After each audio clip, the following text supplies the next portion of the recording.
If you're trying to figure out your marketing budget, in this video, I'm going to go through how I would allocate funds for a local service business. My name is Phil Risher. I'm the owner of Flash Consulting, and we partner with local service businesses and help them increase their sales and keep their schedules full. And in this video, I'm going to show you some of the mindset and some of the strategies that we utilize to get a 3, 5, 10x return on marketing spend. And I'm going to show you some real strategies that you can implement in your business. Cool. So let me go in and share my screen real quick. Let me make me smaller. All right. So let's say, first, let's figure out what the marketing budget is. So on average, most companies are spending about 3 to 10% of their total revenue on their marketing budget. So let's say that you're doing let's say $100,000 a month. And this might seem outrageous, but you can figure out what the number is for you. So let's say that we're going to times this by just 3%. That will give us $3,000 budget every single month. And obviously you can figure that out for you. Maybe it's only $300 if you're doing $10,000 a month. If you're doing nothing, then what you want to do is set aside maybe $300, $500 a month to start getting some leads in. And I'm going to show you how to do that. But first thing is to set whatever your marketing budget is. And I'm going to go through, typically we work with companies that are doing 7 figures plus. So I'm just going to kind of walk through some of the strategies that we utilize with them. But I'll show you some of the low-hanging fruit things to get a marketing plan set up. All right. So we've discussed this in past videos, but essentially three marketing strategies, the 3 that you need for your business are visibility, you need leads coming in, you need to convert those leads into sales, and then you need to retarget these people and bring them back into your funnel. Over here, you're just building a database of people that have already gone through your funnel, whether it's a prospect or a customer, and you're just bringing them back into the funnel through retargeting strategies, and we're going to discuss what that looks like. All right, so from a visibility perspective, how would we look at spending this money? So if you already have an existing website, and if you're an established business like the ones that we work with, but again, I'm going to go through this, then the first thing we would do is look at optimizing the website. And what does that optimizing mean? We made videos about this before, but effectively, you want to have several call to actions on your website. You want to have something that says request an estimate, schedule service. You want to have a little chat widget down here where people can text you back and forth. And maybe you want to have some other like free giveaway thing, like this free local search audit that we give away. But maybe you have like a pricing guide for carpet cleaning or whatever your giveaway is. So we would first off invest in coming up with some new call to actions on the website that are correct. Because what happens is people will go to our website and they will not interact with us. We want to convert 10%. So if we get 100 people to the website, we want to convert them at 10%. 100 people to the website, 10 people. So we would look at that. We use Google Analytics, so we'd probably set up some type of Google Analytics or have someone set that up. And effectively what we'd be able to do is see how many people come to our site and how many people fill out this stuff. So first thing, we would go through and optimize our call to actions on the website. The reason this is important is because when you set up like your Google business profile or your Angie or whatever you're doing when you're starting out, even just like a Facebook or something, you want to have a central hub that you can drive traffic to where people can go.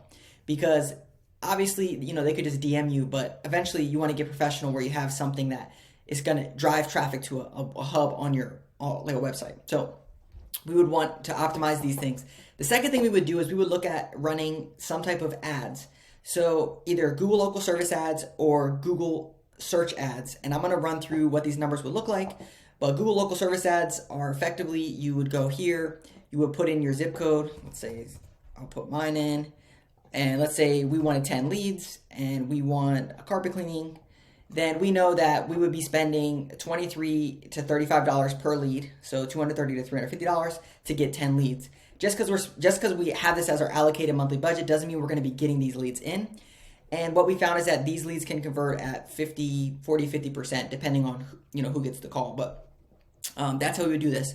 So let's say that you spent $230. Let's say you spent $350, and let's say your average ticket is $400. And let's say you close half of these. So $400 times 5 would be $2,000. And let's say you spend $350 to get the $2,000. That's almost a 10x return. So that's a very simple way to spend $350 and potentially make $2,000. And again, the beauty of this is that ads are scalable. And let's say you want to increase your ad budget, same thing. So first we'd start with that. The second thing we would do is we would run some search ads, some of your traditional search ads. So let's say that it's carpet cleaning near me. These right here, these are your traditional search ads. And the way that these search ads works are you actually just pay to play. So it's not like a pay per lead model, which is the one that I just showed. But effectively the way that this works is you would spend, let's say $1,000 on these search ads and you have a cost per click. And let's say the average cost per click, let's say is $3 to $5. Let's say it's $5 per click, which is pretty high, but let's say $5. The reason that's high is because these are high intent searches, which means people are searching for carpet cleaning near me. They just want the first option. They're going to click through onto your website. And again, these are things that people could track for you, but just giving you the numbers. So let's say that $5 per click out of this $1,000. So we're going to divide this by $5. So that means we got 200 clicks. So 200 people to our website. And remember, our goal is to convert at 10% on the website because we already have all those things optimized for those call to actions. So we have 200 visitors to our website, and we're going to convert that at 10%. So we're going to get 20 leads. And let's say that, again, that those 20 leads, let's say that we convert 50% of them. So now we're down to 10 leads, 10 actual jobs, and our average transaction is $400. That's $4,000. We just spent $1,000 to get $4,000. So that's a 4x return. The beauty of Google search ads is that they will run them. Google will spend your money. Google local service ads, they're a lot more choosy on who they put because they don't make any money unless someone actually clicks on the profile and turns into a lead. So they're not just going to throw people out there like this. They're going to try to be strategic. So there is a big emphasis on Google local service ads to get Google reviews because they're going to want a good reputation and a good online business. So that way people will actually click on that business to use them. So they do preferentially treat a lot of the bigger companies, which is why, again, we would run those. But just showed you can 4x your marketing budget for Google search ads on that. All right. So once you get that in place, now you start to get a little bit of business coming in the door your way.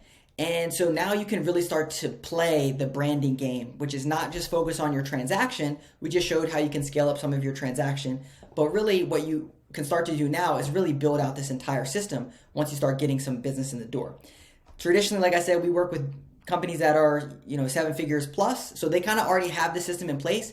We just come through and tighten up all these processes and build these automations and oversight into them, numbers and that kind of stuff. But effectively, what you want to do is you start getting business in the door, and then you want to get those reviews because, again, that helps you from your Google local service ads perspective, but more importantly, it's going to help you with your organic search online.